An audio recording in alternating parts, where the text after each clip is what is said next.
ఆత్మస్వరూపులందరికీ నమస్కారం.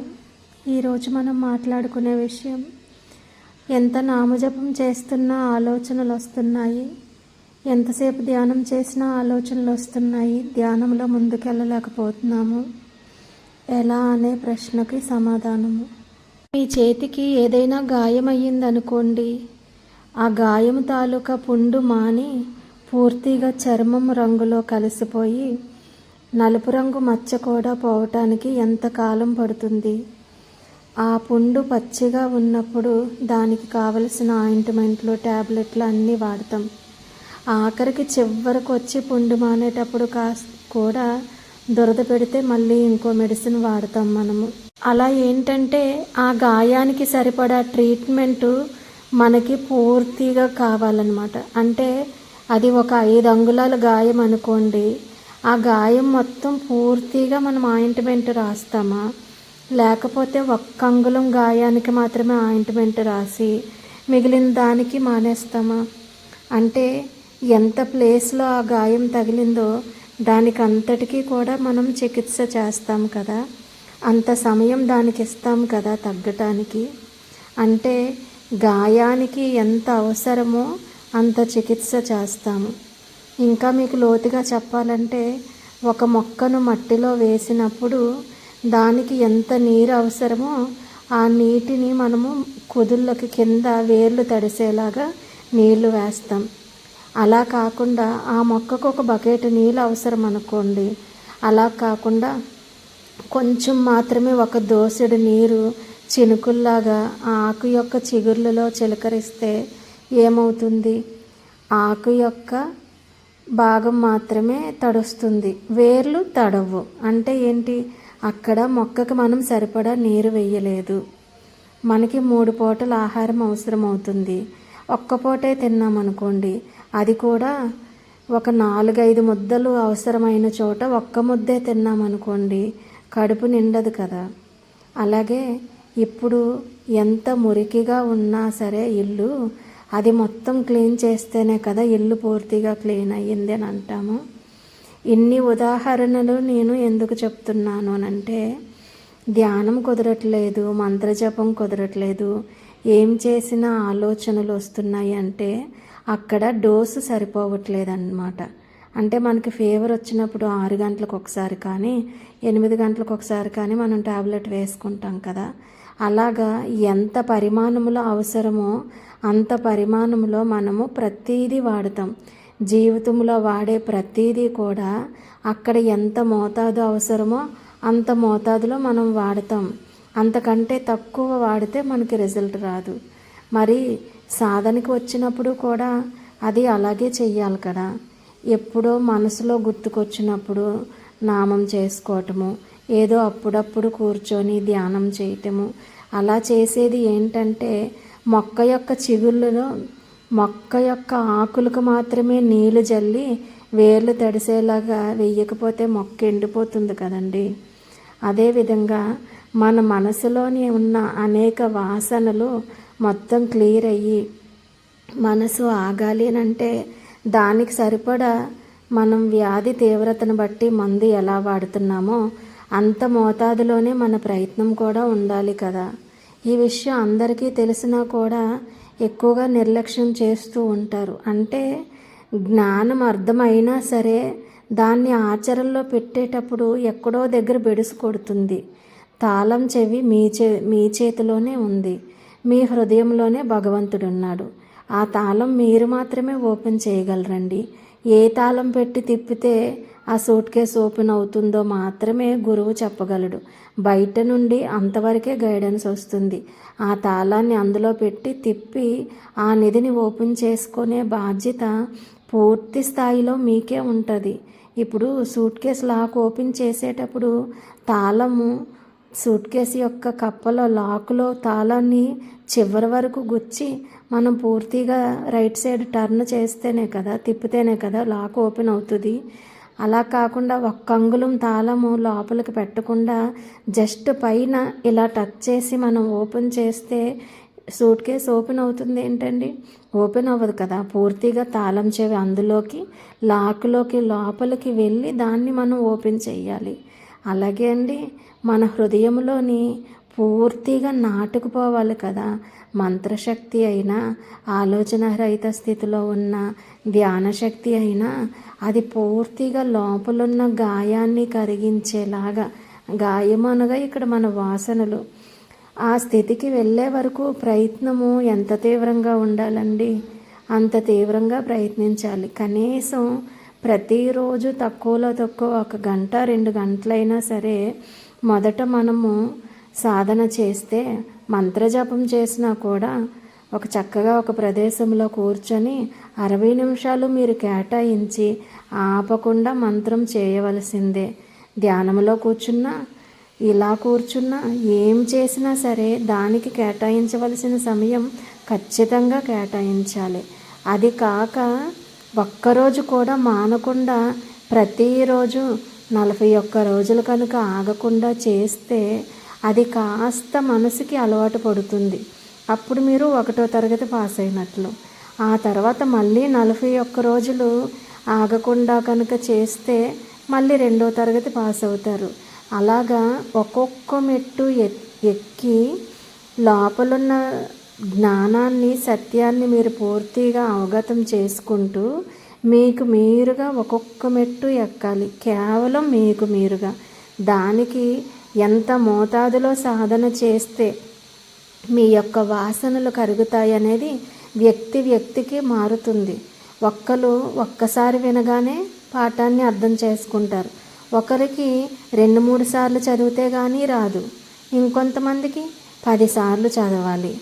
అలా ఏంటంటే మీ యొక్క గత జన్మ సంస్కారాలు, మీ యొక్క కోరికల చిట్టాలు, మీ యొక్క అలవాట్లు, ప్రతి దానిని కూడా గమనించుకుంటూ మీరు వింటున్న జ్ఞానాన్ని ఉపయోగించి నిరాడంబర జీవితాన్ని ఆచరిస్తూ ఒక్కొక్క దానిని తుడిచిపెట్టుకుంటూ భౌతిక జీవితంలో మార్పులు చేసుకుంటూ తమో గుణాన్ని, రజోగుణాన్ని, ఆఖరికి సాత్విక గుణాన్ని కూడా విడిచిపెట్టి నిర్గుణ స్థితిలోకి రావాలి అని అంటే తీవ్రంగా కృషి చెయ్యాలి.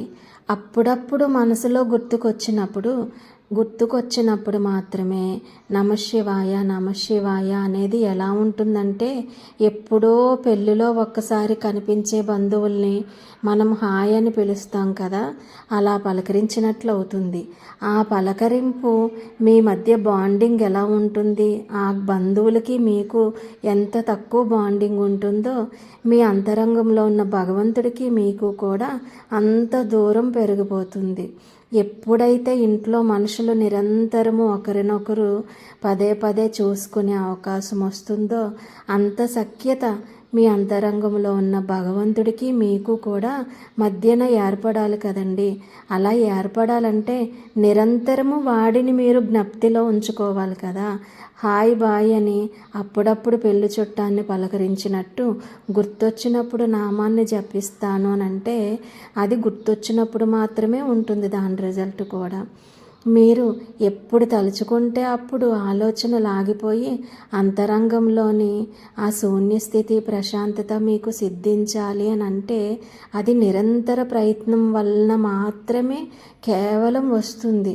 ఎన్ని పూజలు చేసినా, ఎంత ఆడంబరంగా ఎన్ని రకాల క్రతువులు చేసినా కూడా మీరు స్వయం సిద్ధంగా మీ అంతరంగంలోకి వెళ్ళే ప్రయత్నము మీకు మీరు మాత్రం చేసుకుంటేనే వస్తుంది సుమా.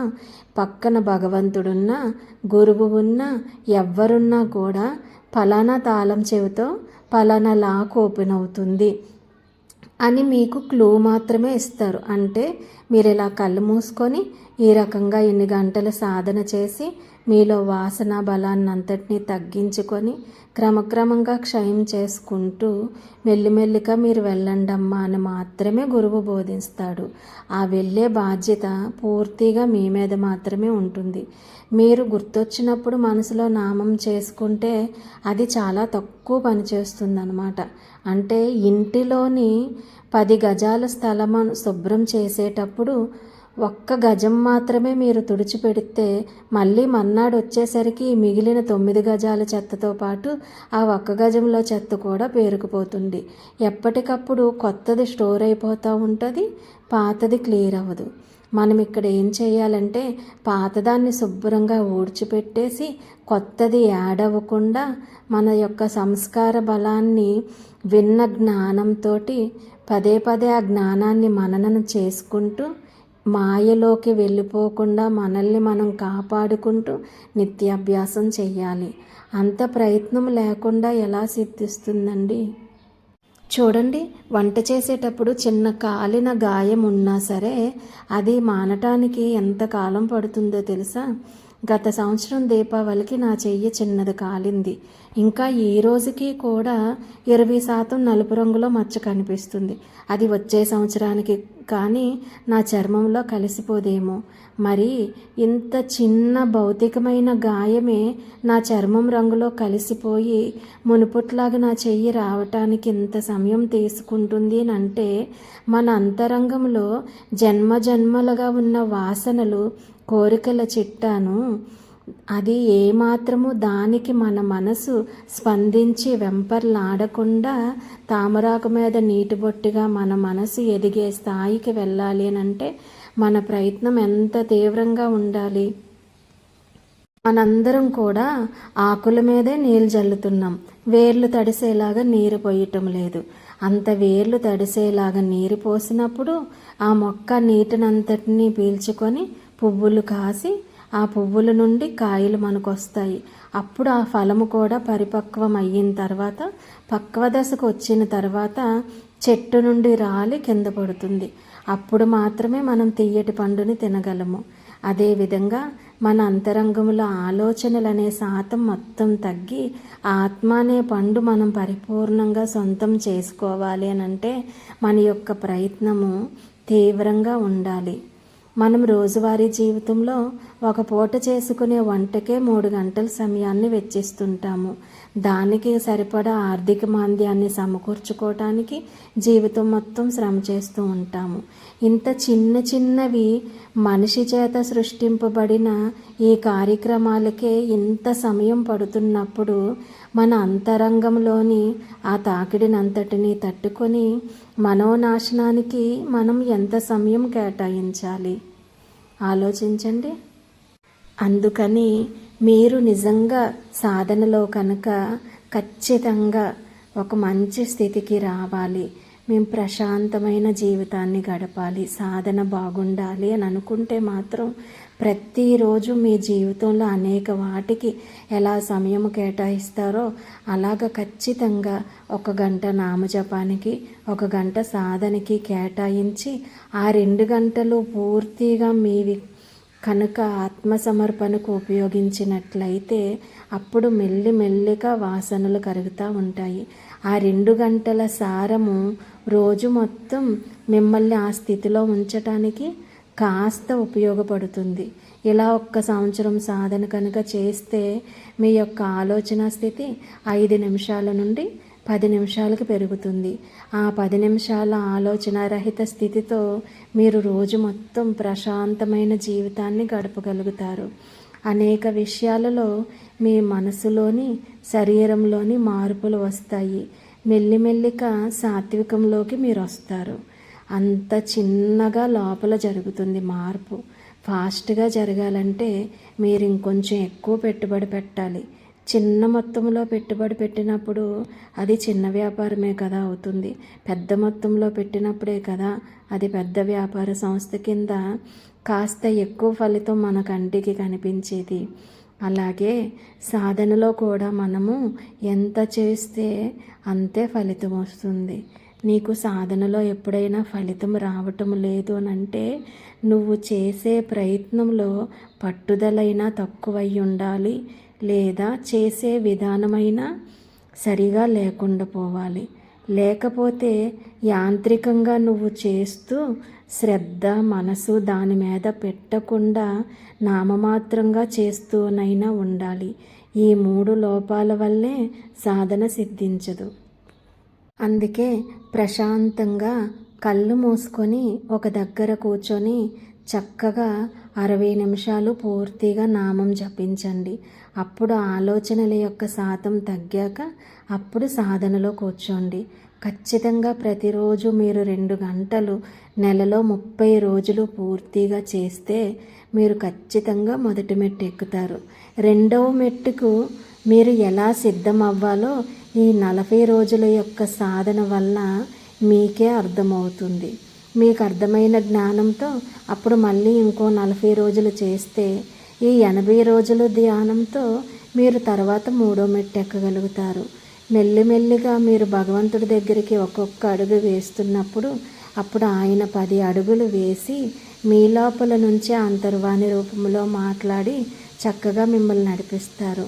ఇందులో ఎక్కడ గ్యాప్ వచ్చినా సరే, రైలు పట్టాలలో ఒక బోగీకి మధ్యనున్న లింకు తెగిపోతే ముందునున్న బోగీలు స్టేషన్కి వెళ్ళిపోతాయి, వెనకనున్న బోగీలు మధ్యలోనే ఆగిపోతాయి. అలాగే మన ఆధ్యాత్మిక ప్రయాణంలో కూడా మీరు ఒక్కరోజు ఆగిపోయినా కూడా అలాగ కొద్దిగా వెనకబడిపోతూ ఉంటారు. మళ్ళీ మొదట బోగి వెనక్కి వచ్చి ఈ ఆగిపోయిన బోగీలు ఎక్కడున్నాయో వెతుక్కొని ఆ లింకును కలుపుకొని మళ్ళీ ఆ ట్రైన్ వెనకనున్న బోగీల్ని ముందునున్న బోగి వెనక్కొచ్చి ఆ బోగీల్ని తీసుకువెళ్ళాలి. ఎంత శ్రమ చూసారా. ఆగిపోయినప్పుడు సాధనలో మధ్యలో బ్రేక్ వచ్చినప్పుడు ఇంతకు ముందు పడిన కష్టం కంటే కూడా రెట్టింపు కష్టం పడవలసి ఉంటుంది. అందుకే సాధ్యమైనంత వరకు మనం ఒక రోజు మొత్తం మంచినీళ్ళు తాగకుండా ఉండము. 5 నిమిషాల కన్నా ఎక్కువసేపు గాలిని బంధించము. ఎందుకంటే ప్రాణం పోతుంది కాబట్టి. ఇది ఎంత నష్టాన్ని కలిగిస్తుందో తెలుసు కాబట్టి ఇంట్లో శవమున్నా కూడా 2 పూటలు గడిచేసరికి 3వ పూట ఎవరొక్కరు బలవంతంగా తెచ్చైనా మన నోట్లో ఒక ముద్ద పెడతారు. ఎందుకంటే చచ్చిపోతాం కాబట్టి. అంత తీవ్రంగా సాధన పట్ల కూడా మనకి పట్టుదల ఉండాలి. అలాగా మధ్యలో గ్యాప్ లేకుండా మనం ప్రయత్నించినప్పుడు మాత్రమే మనకు సాధన సిద్ధిస్తుంది. అర్థమవుతుంది కదా. నుండి ఈ విధంగా ప్రయత్నించి చూడండి. అప్పటికీ కుదరకపోతే అప్పుడు మెసేజ్ పెట్టండి. మళ్ళీ మనం ఇంకొక రకంగా ప్రయత్నించి మీకు అర్థమయ్యేలా చెప్పటానికి నేను ప్రయత్నిస్తాను. అరుణాచల శివ, అరుణాచల శివ, అరుణాచల.